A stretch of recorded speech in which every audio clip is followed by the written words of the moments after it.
c'est Myrienne. Alors je vous retrouve pour la revue du tarot Draconis. Alors j'ai reçu en fait 3 tarots, certains cadeaux, certains que j'ai commandés.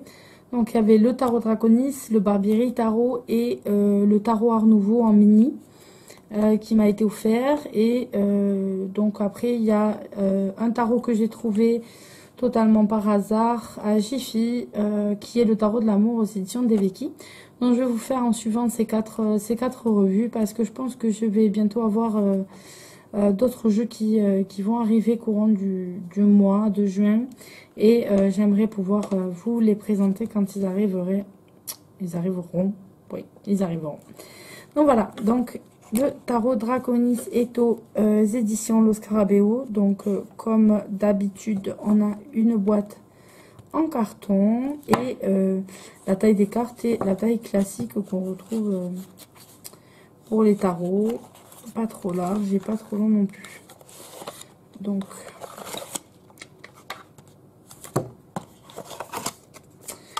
alors on a une carte de présentation avec une publicité pour un journal qui a la présentation de cette image qui est sur la boîte, et la même chose pour le sac pour ranger les tarots.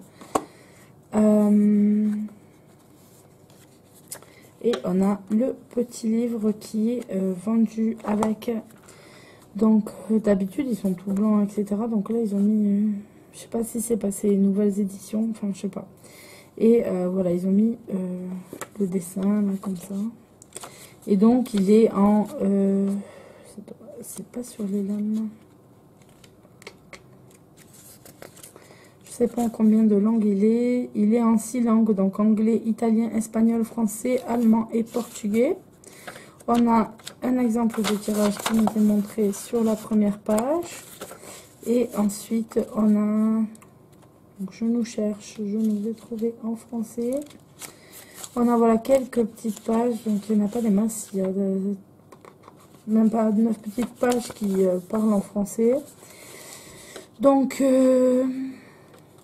mon armure vaut 10 boucliers, mes crocs sont des épées, mes griffes des lances, le choc de ma queue est semblable à la foudre, mais elle a un ouragan et mon souffle est mortel. En prononçant ces mots, le terrible dragon Smog terrorise le pauvre Bilbo Baggins dans le Hobbit de Tolkien. Donc voilà, donc on va, ce jeu se base vraiment sur les dragons et les différentes civilisations et mythologies autour du dragon. Donc c'est assez un tarot aux illustrations assez épiques. Alors vous avez ensuite les arcanes qui sont présentés. C'est pas des mots-clés, ce sont des phrases en fait explicatives de la carte que vous avez. Qui sont assez bien faites. Alors, qui a fait le bouquin? C'est vrai que David Corsi. Voilà. Et je pense que les images sont pas forcément toutes même hauteur. J'avoue, je les ai reçues il n'y a pas très longtemps de ça, et j'ai juste jeté un petit coup d'œil vite fait. Parce que en ce moment j'ai du mal à trouver du temps pour faire quelque chose. Donc le tirage qui est proposé, c'est le vol du dragon. Prenez quelques minutes pour vous défendre et visualisez votre vol. Où souhaiteriez-vous aller si vous étiez un puissant dragon sur le point de prendre son vol depuis une très haute montagne? Alors c'est un tirage en 6 cartes. La première représente la tanière du dragon, le point d'où vous partez, les énergies à votre disposition. La deuxième, les ennemis, les obstacles extérieurs ou intérieurs que vous trouverez le long de votre parcours. Le 3, c'est le feu du dragon, les ressources intérieures dont vous ignorez souvent la présence. 4, les courants ascendants, donc l'intuition qui peut vous aider à vous élever à des hauteurs supérieures. 5, c'est la carte des alliés. Et 6, c'est la solution, l'arrivée, voilà, le but à atteindre. Donc voilà pour ce qui est du petit livret.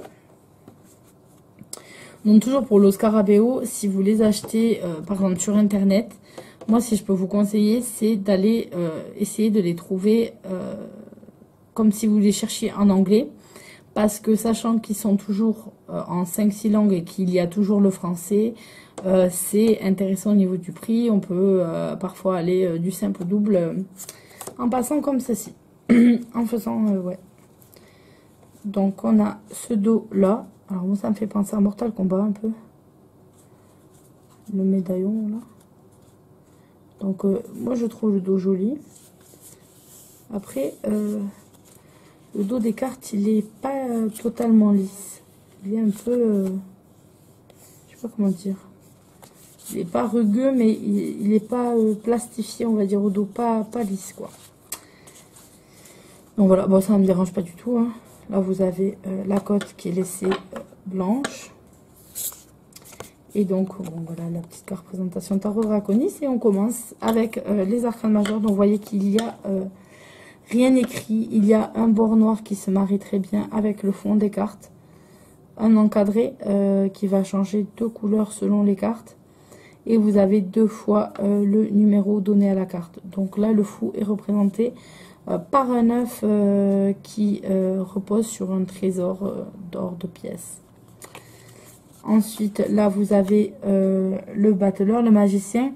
Alors, ce qui est intéressant, c'est le fait que au lieu d'avoir le symbolisme au niveau épée, coupe, etc., dans cette carte, on a les éléments qui sont représentés par leur couleur ici.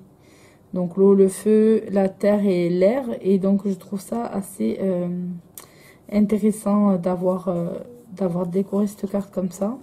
Alors c'est le premier jeu que j'ai je crois avec des images un petit peu comme ça faites par ordinateur, des visages et tout ça. Donc là on a la papesse alors avec une comment ça s'appelle, une référence à la religion juive puisqu'il tient la Torah. Donc voilà. Ensuite, l'impératrice qui là a revêtu des habits de guerrier. L'empereur.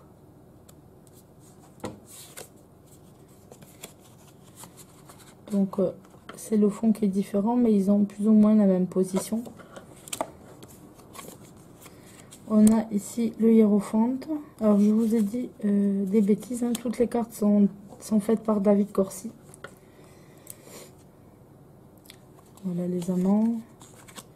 Le chariot, donc vous voyez, ce sont des images à base de photos. Et c'est ce que j'aime pas vraiment dans ce jeu, c'est qu'on a l'impression que c'est des Sims. Alors celle-ci, elle est vraiment mal faite. Après, les dragons sont très beaux, mais voilà, j'aime pas du tout ce système en fait avec... c'est vrai que c'est pas des cartes qui me plaisent, souvent à cause de ça. Donc c'est ce qui me faisait assez hésiter pour ce tarot-là. On va aller en suivant. Hein.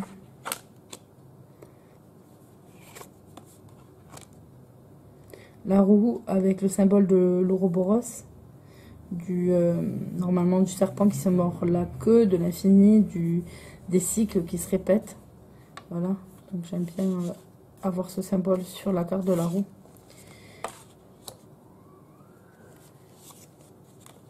Le pendu. Et la mort, je la trouve très jolie. Alors, j'entends ma fille qui vient de se réveiller, qui crie. Alors, je vais essayer de me dépêcher. Tout en pouvant vous montrer quand même les cartes. Oh, voilà la tour. Les étoiles, alors celle-ci, elle est très belle. Je trouve c'est celle de la boîte. Elle est vraiment très, très jolie. La lune. Le soleil. Jugement. Et le monde où notre petit œuf de départ a éclos. Pour donner vie à ce petit dragon. J'aime bien le fait d'avoir traversé tout ça.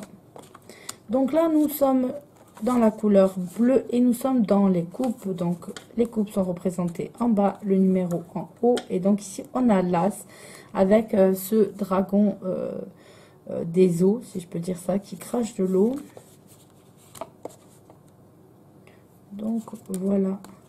Vous voyez, voilà, c'est ça, j'aime pas du tout. Ça me fait penser au jeu des Sims, alors c'est pas trop... Excusez-moi.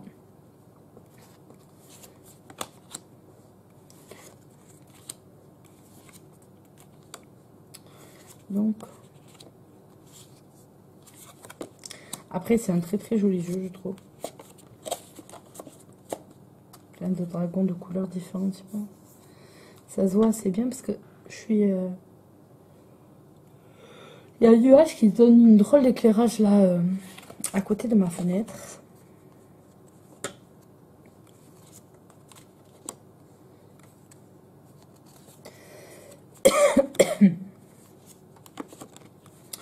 On passe ensuite au denier.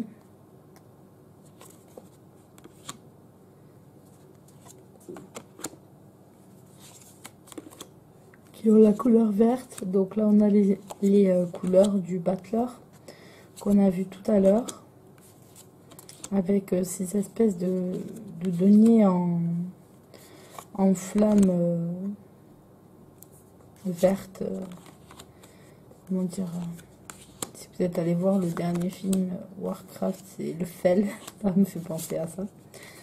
Donc là, on a les flèches ici qui viennent remplacer les bâtons et qui sont représentés par des dragons de feu couleur rouge.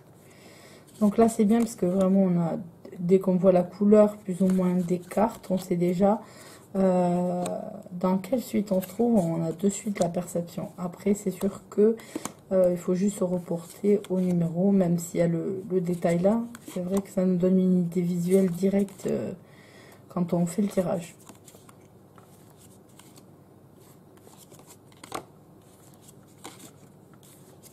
Après, les cartes de course se ressemblent assez. Et pour finir, les épées qui eux sont de couleur grise. Ces épées sont très très jolies. Et voilà, oui, c'est bien lui qui a fait toutes les images parce qu'elles sont toutes signées, voilà, ici par le créateur de ce tarot.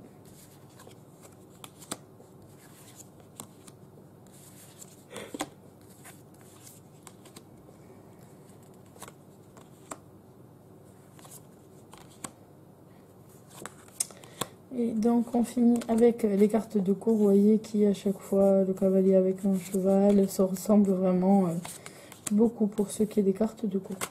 Donc voilà pour ce jeu, j'espère que la revue vous a plu et que ceux qui étaient peut-être tentés par ce jeu, avec le fait d'avoir vu toutes les cartes, peut les aider à se décider dans leur acquisition de tarot. C'est le but un petit peu de ces revues-là, c'est faire connaître des jeux et aider aussi les gens qui voudraient voir le jeu. C'est vrai que maintenant, on n'a pas forcément une boutique à côté de chez soi.